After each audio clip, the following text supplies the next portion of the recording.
Welcome to our channel. Dr. Praveen Gupta presents Oncology Nursing Conclave 2026. आप सभी को नमस्ते, good morning. Sir, would you like to continue me in English और या आप मुझे हिंदी में सुनना चाहते हैं? हिंदी में सुनना चाहते हैं. बहुत बढ़िया. तो दिस इज योर सेशन. ये आपके लिए है. आप जब चाहें मुझे रोक कर कोई भी सवाल हो कभी भी पूछ सकते हैं. तो नर्सिंग ऑन्कोलॉजी क्या है? जैसे सर्जिकल ऑन्कोलॉजी होती है, मेडिकल ऑन्कोलॉजी होती है, रेडिएशन ऑन्कोलॉजी होती है, वैसे ही नर्सिंग ऑन्कोलॉजी है. और हमारी स्पेशल एक्सपेक्टेशंस क्या रहती हैं आपसे, इसके बारे में हम बात करेंगे.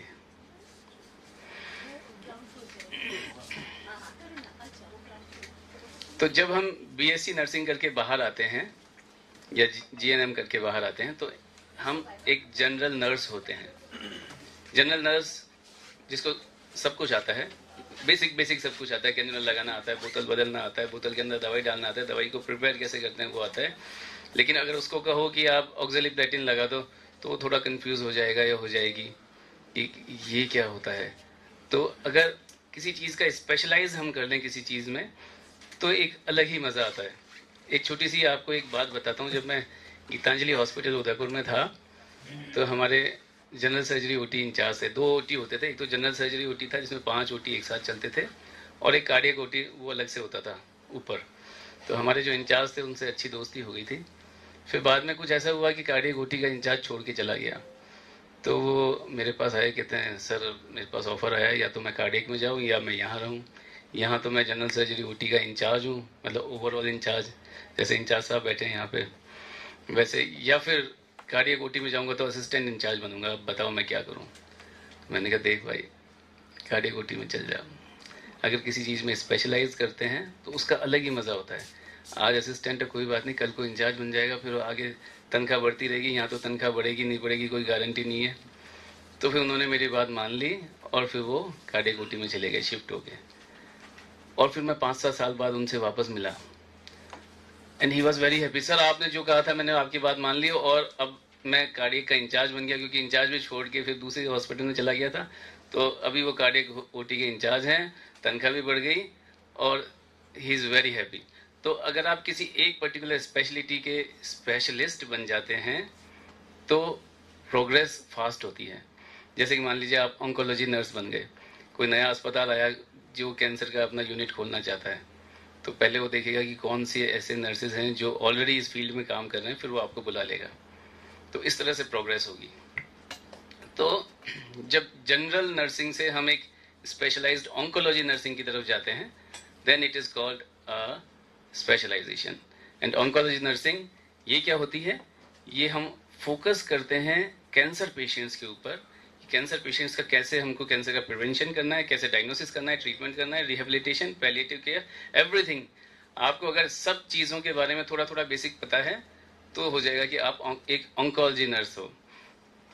इसमें आपको स्पेशल नॉलेज की भी ज़रूरत पड़ेगी कैंसर के बारे में. इमोशनल रेजिलियंस की भी ज़रूरत पड़ेगी. रेजिलियंस मीन्स लचीलापन. जैसे प्रशासन में कोई अधिकारी आया, आपको डांट दिया, फिर पेशेंट ने बोला आपको गुस्सा आ रहा है सबके ऊपर, फिर अचानक मरीज़ ने आपको बुलाया कि सिस्टर एक बार इधर आना, और आपको अंदर से तो गुस्सा आ रहा है लेकिन मरीज़ के पास जाके आप प्यार से बात करो. हाँ बोलिए क्या हुआ, क्या बात हो गई, ये बोतल रोक दो, मेरे को पेशाब करने जाना है. फिर आपको गुस्सा आया, बार बार में बुला रहा है, लेकिन फिर भी आपने उसको कंट्रोल किया और आपने बहुत प्यार से हाँ ठीक है 2 मिनट रुको. तो इसको इमोशनल रेजिलियंस कहेंगे हम. तो कहाँ कहाँ पे आप एज एन ऑन्कोलॉजी नर्स नौकरी कर सकते हो? किसी कैंसर हॉस्पिटल में, कैंसर सेंटर्स में, या किसी भी हॉस्पिटल में जहाँ पे डिपार्टमेंट हो. कम्युनिटी सेटिंग्स में भी जा सकते हैं और हॉस्पाइस सर्विसेज में भी हम लोग जा सकते हैं. क्या रोल रहता है कि ऑन्कोलॉजी नर्स का उनको कीमोथेरेपी देनी है, इम्यूनोथेरेपी देना आना चाहिए. कैसे देनी है ये बहुत इंपॉर्टेंट चीज़ है. इम्यूनोथेरेपी एक इंजेक्शन 2 लाख का आता है अंदाजन. अगर गलती से हाथ से गिर गया मरीज के तो 2 लाख रुपए खत्म. फिर अब वो 2 लाख की भरपाई कौन करेगा, ये एक बहुत बड़ा सवाल है. इसका आंसर तो एनएच सर ही दे सकते हैं. तो ये चीज़ आपको पहले से दिमाग में होनी चाहिए कि किस तरह से हम उस इतनी महंगी दवाई को काम में लें कि वेस्टेज बिल्कुल नहीं हो. तो आप ऐसे ऐसे चैम्बर के ऊपर खड़े होके ही उसमें पानी डालेंगे, नीचे ट्रे रखेंगे, अगर गिर गया तो ट्रे में ही गिरेगा, ठीक है ना। तो ये सब चीज़ें आपको आनी चाहिए। रेडिएशन में अगर कोई पेशेंट है तो रेडिएशन उसको कैसे सपोर्ट करना है, ये अगर आता है तो आप एक ऑन्कोलॉजी नर्स बन जाओगे। थोड़े थोड़े साइड इफेक्ट, कॉम्प्लिकेशंस, ये सब अगर आप पहचान पाओ पेशेंट में तो एक स्पेशल नॉलेज आपको आएगी। फिर पेशेंट के साथ फैमिली एजुकेशन भी। मरीज आपके साथ है दिन में 12 घंटे, हमारे पास तो 5 मिनट, मुश्किल से 15 मिनट। 12 घंटे आपके पास कोई भी सवाल उसके दिमाग में आता है वो आप लोगों से ही पूछता है, अच्छा बताओ ये दवाई कोई रिएक्शन तो नहीं करी गई, देखो मेरे ये क्या हो गया, ये दवाई का रिएक्शन तो नहीं है। फिर फैमिली मेम्बर्स आ जाएंगे कि ठीक तो हो जाएंगे ना हमारे बाबूजी, फिर अब आप क्या बोलोगे। तो कुछ कुछ इन सवालों के जवाब आने चाहिए। साइकोलॉजिकल इमोशनल सपोर्ट मरीज को आप लोग ही दे सकते हो, क्योंकि मरीज जब अपने अस्पताल में अंदर घुसता है गेट के अंदर, सबसे पहले गार्ड उसको इधर बैठो इधर बैठो, तो वो परेशान होके आता है, फिर फॉलो करता है सारे ऑर्डर्स, फिर 1 घंटे लाइन में लगता है, फिर उसकी फाइल बनती है, फिर वो डॉक्टर के पास जाता है, वहाँ पे भी इतने सारे लोग उसको इधर बैठो, ये करो वो करो, लाइन से जाओ, ऐसे करो ऐसे करो, फिर फाइनली वो डॉक्टर के पास जाता है। डॉक्टर का मूड कैसा है इस पर बहुत सारी चीज़ें डिपेंड करती हैं। फिर वो एडमिशन लिख देते हैं, वो वार्ड में आता है, वार्ड में आप लोगों के पास आता है, वो एक्सपेक्ट करता है आप लोगों से कि आप लोग तो कम से कम उससे एक दोस्त की तरह व्यवहार करोगे। तो ये बहुत ज़रूरी है। इसलिए इमोशनल सपोर्ट और साइकोलॉजिकल सपोर्ट जो मरीज का है वो आप ही दे सकते हो। Then finally coordination between the multidisciplinary units. किसी पेशेंट का रेफरेंस दिया कि फिजिशियन को भी दिखाना है, इसको भी दिखाना है, तो आप लोग कोऑर्डिनेट करते हो, फ़ोन पे सबसे बात करते हो। कुंज बिहारी जी बहुत बढ़िया काम करते हैं ये वाला, और बबीता सिस्टर भी बहुत अच्छे से मैनेज करती हैं। तो ये काम भी आपको आना चाहिए। किसी का मान लो पीएसी कराई, पीएसी में लिख दिया फिजिशियन रेफरेंस, पेशेंट वापस वार्ड में आ गया, तो आप लोग देखो और कहो कि सर इसका फिजिशियन रेफरेंस भी करवा दूं क्या, या खुद ही भेज दो क्योंकि उन्होंने लिखा है। तो ये ऐसे एक्स्ट्रा अपना एफर्ट डालोगे तो एक अलग ही आनंद आएगा। फिर ये तो हो गई बेसिक नॉलेज जो कि एक ऑन्कोलॉजी नर्स को होनी चाहिए। Now advance clinical knowledge. तो जब आप एक ऐसे जनरल नर्स में से एक अलग हटाते हो कि ये ऑन्कोलॉजी नर्स है, तो वो अलग दिखाई देता है। फिर आप एक ऑन्कोलॉजी की उसमें आते हो, फिर थोड़ी सी एडवांस नॉलेज आती है, तो आप ऐसे बन जाते हो। ऑन्कोलॉजी नर्सेस में भी थोड़ा सा एडवांस हो जाते हो आप। वो कैसे कि अगर आपको कैंसर की पैथोफिजियोलॉजी भी पता है, कैंसर क्या होता है, कोशिका में क्या बदलाव आते हैं कि कैंसर होता है, किस तरह से वो कोशिका फैलती है शरीर में, इसका भी अगर आपको बेसिक आता है तो आपके जूनियर्स कोई सवाल पूछेंगे आप उनको बता पाओगे, एक अलग ही ऑरा हो जाएगा। फिर ये दवाई है कैंसर की, ये इतने की आती है, इसमें ये साइड इफेक्ट होते हैं, ये इस तरह से काम करती है, ये इस कैंसर में काम आती है, ऐसे भी बेसिक अगर आपको पता है तो फिर जब आप कहीं इंटरव्यू देने जाओगे वो कोई भी ऐसा सवाल पूछ लेगा, आप खटाक से बता दोगे, तो वो इंटरव्यू लेने वाला जो उस नए हॉस्पिटल का नर्सिंग सुपरिटेंडेंट होगा वो कहेगा यार इसको तो मेरे से भी ज़्यादा आता है। फिर सिम्टम मैनेजमेंट, मरीज़ के हल्का फुल्का दर्द हुआ, कुछ और हुई, तो आप खुद ही इंजेक्शन लेके आ जाओगे, फ़ोन करके हेलो सर इसके ये हो रहा है मैं ये लगा दूं क्या, तो सुनने वाला भी कहेगा वाह यार ये कितना नॉलेजेबल आदमी है। तो ये छोटे छोटे जो चीज़ें हैं ये आपको आनी चाहिए। कुछ इमरजेंसीज होती हैं जैसे कि neutropenia, tumour lysis syndrome, spinal cord compression, अगर इनके भी कुछ कुछ सिम्टम्स ऐसे होते हैं जो आपको पता चल जाएंगे अगर आप थोड़े से ऑब्जर्वेंट हो, थोड़े से विजिलेंट हो। तो अगर ये भी आता है तो आपकी कैटेगरी एकदम से चेंज हो जाएगी। जैसे कि सीबीसी की रिपोर्ट आई मरीज़ की, कई बार क्या होता है डॉक्टर ने लिख दिया एडमिशन, उसके पास उस समय रिपोर्ट नहीं थी, बाद में मरीज़ गया 163 पे रिपोर्ट ली, रिपोर्ट लेके वो आपके पास वार्ड में पहुंच गया, आपने देखा इसका तो WBC कम है 1700 ही आ रहा है, फिर आप तुरंत फ़ोन करोगे सर ये तो न्यूट्रोपेनिया में है, इसके CBC में ये प्रॉब्लम आ रही है। अगर ऐसा आप करते हो तो आपका एक अलग केटर होगा, ठीक है ना। तो दिस इज़ एक जनरल नॉलेज से थोड़ी सी एडवांस नॉलेज ऑन्कोलॉजी की। जब मरीज भर्ती होता है तो उसको लगता है कि ये नर्स हमारे पास आएगी, एक मूवी में नर्स बनी थी लेकिन फाइनली ये नर्स आती है। फिर मरीज जब डिस्चार्ज होके जाता है, बिल्कुल ठीक होके चल जाता है, तब उसको पता चलता है कि ये नर्स उस नर्स से ज़्यादा अच्छी है, क्योंकि इसको she is smarter than that. और स्पेशल एक्सपेक्टेशन जो नर्स पूरी करे वही स्मार्ट नर्स होती है। तो इतना जो था पहले बेसिक था, फिर एडवांस था, अब ये है स्पेशल एक्सपेक्टेशन। ये क्या होती है कि आपकी क्लिनिकल नॉलेज तो है लेकिन वो थोड़ी सी एडवांस है। आपकी कम्युनिकेशन स्किल्स जो हैं वो अलग ही लेवल की हैं। जैसे हमारे साथ एक सिस्टर काम करती थी पहले ओटी में, वो अलग ही थी, इंग्लिश भी अच्छी थी, कम्युनिकेशन स्किल्स मतलब एट पार। फिर उसका प्रमोशन होता गया, इंचार्ज बनी, फिर वो उधर मैनेजमेंट में आ गई कम्युनिकेशन स्किल्स की वजह से। आपकी बात नहीं कर रहा मैं सर, आइडिया लगा रहे हो आपका सही आइडिया लगा रहे हो मुझे लगता है। फिर वो मैनेजमेंट में भी आ गई, फिर वो कोऑर्डिनेटर बन गई। उसके बाद में तो बस प्रोग्रेस होती गई और एक से दो हॉस्पिटल चेंज कर करके और तनख्वाह भी बहुत जबरदस्त हो गई। तो कम्युनिकेशन स्किल जो होती है ना वो बहुत इंपॉर्टेंट है। फिर आप एमबीए कर लेते हो, एमबीए करने के बाद एक अलग ही उसमें कैटेगरी में आ जाते हो। एडवांस क्लिनिकल नॉलेज का क्या मतलब है कि आप सबने सिस्टर मैरी जोसेफ का नाम सुना होगा। वो सेंट मैरी हॉस्पिटल में काम करती थी अमेरिका में। उस समय ऑन्कोलॉजी डेवलप हो रही थी यूएसए में, है ना। तो सिस्टर ने देखा कि कुछ मरीजों के पेट में नाभि पे एक छोटी सी नोड्यूल हो जाती है और वो अजीब सी है, थोड़ी हार्ड है टच करने में। धर्मू जी उधर क्या देख रहे हो, कार्टन है बस और कुछ नहीं है उसमें यही लोग हैं जो जेसीबी चलती है और खड़े रह के देखते रहते हैं जेसीबी को तो सिस्टर मैरी जोसेफ ने क्या देखा कि जिनके पेट में अम्बिलिकस पे ऐसा नोड्यूल बन जाता है वो पेशेंट अच्छा नहीं करते हैं प्रोग्रेस, वो अगले 5-7 महीने में एक्सपायर हो जाते हैं। उसने फिर अपने कंसल्टेंट को बताया कि सर ये जो नोड्यूल है अजीब सी है तो उन्होंने उसका नाम ही रख दिया सिस्टर मैरी जोसेफ नोड्यूल। लेकिन सोचो कि मतलब उनका ऑब्जर्वेशन कितना इंपॉर्टेंट था। That is advance clinical knowledge कि एक नर्सिंग स्टाफ का क्लिनिकल नॉलेज इतना अच्छा था कि वो डॉक्टर से भी बेटर था। उसने एक नई चीज़ खोज के डॉक्टर को बताई और उसको मान्यता मिली, किताब में नाम आया और उस नोड्यूल का नाम ही हो गया सिस्टर मैरी जोसेफ नोड्यूल और वो अगर है किसी पेशेंट में तो वो स्टेज 4 है पेशेंट, ये फाइनल हो गया उस तरह से। तो इस तरह से क्लिनिकल नॉलेज आप बढ़ा के ऑब्जर्वेशन करके उसको उस लेवल तक ले जा सकते हो। Strong communication skill, emotional intelligence and compassion. आपको लग रहा है कोई मरीज है बहुत ज़्यादा टेंशन में है, बहुत ही ज़्यादा टेंशन में है और वो आपसे सवाल पे सवाल पूछे जा रहा है, उसको किस तरह से जवाब देना है, ये आपका इंटेलिजेंस है।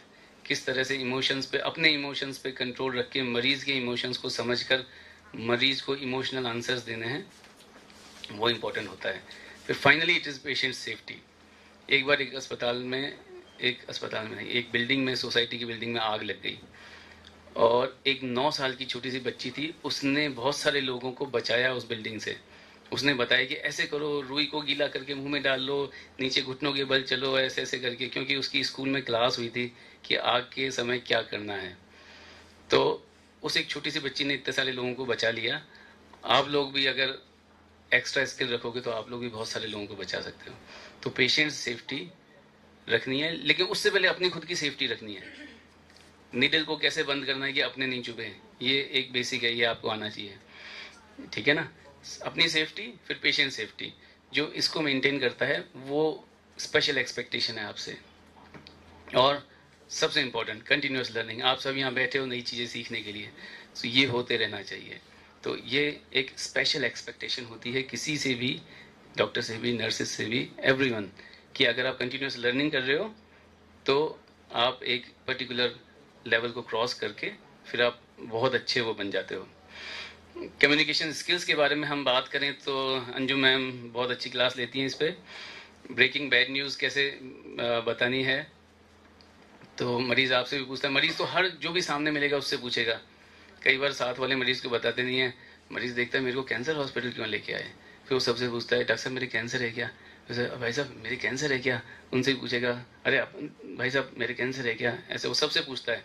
किसको कैसे जवाब देना ये आपको आना चाहिए। ध्यान से मरीज़ की सारी बातें सुननी चाहिए और ट्रीटमेंट के बारे में थोड़ा थोड़ा बेसिक उसको बताओ। कोई साउथ का है तो उसको उस तरह से समझाओ, कोई कहीं का है तो उसको उस तरह से समझाना चाहिए। ये सब हमें आना चाहिए। सेफ कीमोथेरेपी एडमिनिस्ट्रेशन बहुत ज़रूरी है। आइडियली तो सब नर्सेज को पीपी किट पहन के वो कीमोथेरेपी देनी चाहिए, क्योंकि अगर कीमो आप मिला रहे हो, बोतल में डाल रहे हो, इंजेक्शन में डाल रहे हो, हल्का सा कहीं से आपने यूं किया और वो ऐसे उछल गया, आपके ऊपर गिर गया, तो वहाँ से स्किन से एब्जॉर्ब हो सकती है कीमोथेरेपी ड्रग, वो आपके अंदर जाके म्यूटेशन कर सकती है। तो आइडियल तो ये है कि पीपी किट पहन के करो, अदरवाइज ग्लव्स तो पहननी है। उस दवाई का रिएक्शन कैसे होगा ये भी आपको थोड़ा थोड़ा बेसिक पता होना चाहिए, कि अगर एनाफाइलेक्सिस हो रहा है तो आप पहले ही फटाफट पता कर दो, और उसका अगर एविल्डेक्सिनॉन दे दो या तुरंत फ़ोन करके कंसल्टेंट को बताओ तो बहुत अच्छी बात है। एक बार एक अस्पताल में मैं था, वहाँ पे मेरे पास वार्ड से फ़ोन आया स्टाफ का कि सर एक पेशेंट के कुछ अरेस्ट हुआ है, आप फटाफट आ जाओ। मैं ओटी में था, ओटी में पैक वैक किया, फिर चेंज करके मैं वार्ड में गया, वार्ड में देखा तो पेशेंट आराम से बैठा था। मैंने कहा मेरे बड़ा गुस्सा आया मुझे, मैंने कहा यार पेशेंट तो आराम से बैठा है, तुमने फालतू फ़ोन करके बुलाया। फिर वो इंचार्ज आया, सर हमने सीपीआर कर दिया, सीपीआर के बाद पेशेंट ठीक हो गया। तो वार्ड में एक इंचार्ज था, 2 केरल की नर्सेज थी, तीनों ने मिलकर उसका सीपीआर कर दिया, सीपीआर करके पेशेंट को रिवाइव कर लिया।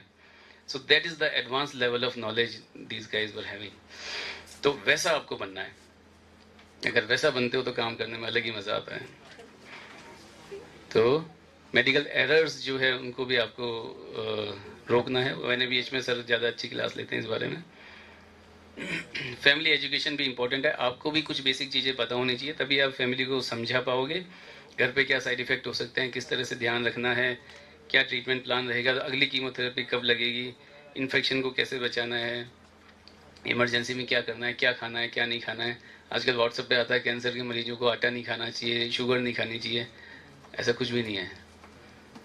जो मरीज़ 46 साल तक गेहूं की रोटी खा रहा है, अब अचानक उसको बोल दो कि गेहूं बंद करो, बाजरे की रोटी चालू करो, बेचारे मरीज तो ऐसे हो जाते हैं। फिर जब उसको ज़्यादा एनर्जी की ज़रूरत है, आप उसकी एनर्जी डाइट आधी कर देते हो। सही बात है ना मैडम? तो साइकोलॉजिकल सपोर्ट बहुत ज़रूरी है।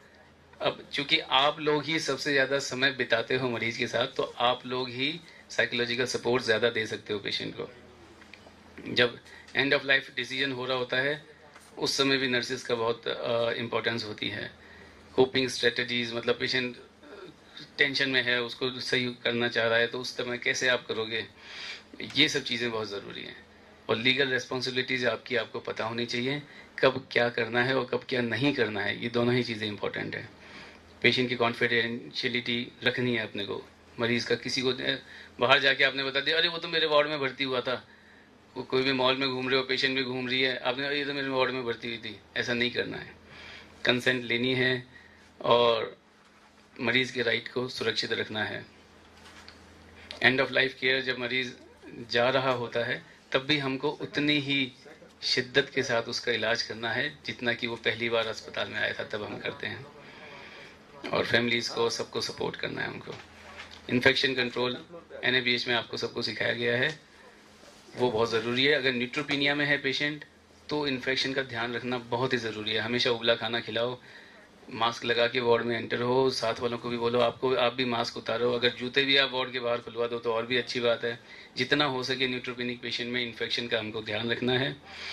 जितनी भी उसकी इम्पोर्टेंट इन्वेस्टिगेशंस की रिपोर्ट आ रही है वो भी देखनी है। इस तरह से फिर आपका प्रोफेशनल डेवलपमेंट भी होता रहता है। जैसा कि मैंने अभी बताया था, आपके पास एक सर्टिफिकेट होगा, अलग कहीं जगह आप अप्लाई करोगे तो आपका वेटेज ज़्यादा होगा। वर्कशॉप सेमिनार अटेंड करते रहो, उससे आपको नई नई चीज़ें पता चलती रहेंगी, कैसे बोलना है, कैसे बात करनी है, यही पता चलेगा। रिसर्च में अगर पार्टिसिपेट करोगे तो विदेश जाने के रास्ते खुल जाएंगे। और हमेशा एविडेंस बेस्ड प्रैक्टिस करो, और लर्निंग होनी चाहिए हमेशा। और सबसे ज़्यादा इम्पोर्टेंट चीज़ होती है कि आपका खुद का मेंटेशन, वो अंदर से एक नर्स को स्ट्रांग होना चाहिए। मरीज मर जाते हैं, ऑन्कोलॉजी में तो यही होता है, बहुत सारी डेथ आप रोज़ ही देखते हो, लगभग हर रोज़ कोई एक ना एक पेशेंट एक्सपायर होता रहता है। तो हम अंदर से टूट जाते हैं, तो वो आपको अंदर से खुद को मजबूत रखना है। मेडिटेशन करते रहो, एक्सरसाइज करते रहो, डेली एक्सरसाइज सबको करनी है। आपको सबको रोज़ाना आधा घंटा एक्सरसाइज करनी चाहिए ताकि, और ये जो भी चीज़ें होती हैं, कॉम्प्लेक्स ट्रीटमेंट होते हैं, मरीज़ भी थका हुआ है, आप भी थके हुए हो, ऐसे टाइम पे अपने आप को संभालना, मरीज़ को संभालना बहुत मुश्किल है, लेकिन बहुत ज़रूरी भी है। तो फाइनली एक अच्छी ऑन्कोलॉजी नर्स में बहुत सारी स्किल होनी चाहिए और अंदर एक जज्बा होना चाहिए। और स्पेशल एक्सपेक्टेशन मैंने आपको बता दिया, वो अगर आप पूरी करते हो तो आप बहुत अच्छे बन जाओगे। और आपका जो रोल है वो बहुत ज़रूरी है, अस्पताल में भी, सोसाइटी में भी, तो वो रोल आपको पूरा करना है। Thank you. Thanks for your attention. For more educational content, subscribe the channel.